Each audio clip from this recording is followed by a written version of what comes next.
Aibell is a captivating figure in Irish mythology, often associated with fate, death, and the supernatural. She is a lesser-known but powerful goddess or fairy queen, deeply connected to the realm of spirits and warriors.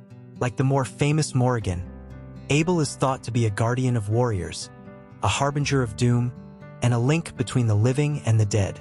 Aibell is most famously tied to the rock of Craig Liath, where she is said to dwell with her supernatural retinue.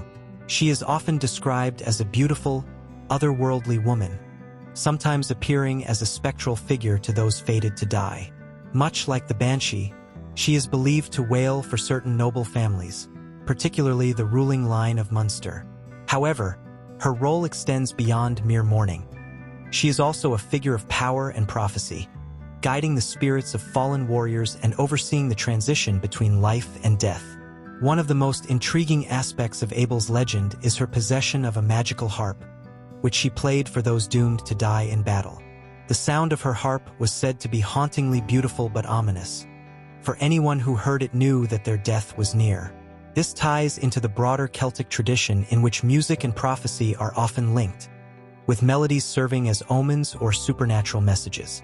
Aibell's harp, much like the Morrigan's war cries, signaled the inescapable approach of fate. Though Aibell is frequently associated with death, she is not merely a grim figure.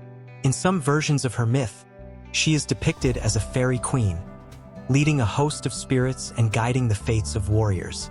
This dual nature, both eerie and majestic, sets her apart from other Celtic deities.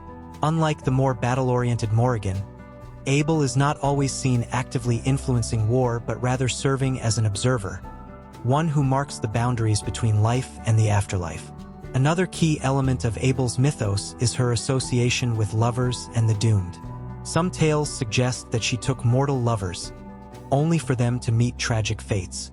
This aligns her with figures like Niamh of the golden hair, who lured the hero Oisin into the otherworld, and other fairy women who enchant mortals but ultimately lead them away from the world of the living. The intertwining of beauty, love, and death is a common motif in Irish mythology, and Aibell embodies this blend perfectly. Her connection to the ruling families of Munster also gives her an important role in Irish cultural identity. Just as the Morrigan was linked to the fate of the Tuatha Dé Danann and their battles, Aibell's presence signified the destiny of those under her protection. Whether she was a goddess, a fairy queen, or something in between, her legend reflects the deep Celtic belief in fate, an inescapable force that even the most powerful must acknowledge. Aibell's story, though less well-known than that of the Morrigan or other Irish goddesses, remains an important part of Irish folklore. She is a reminder of the fine line between life and death, beauty and terror, and the mortal world and the otherworld.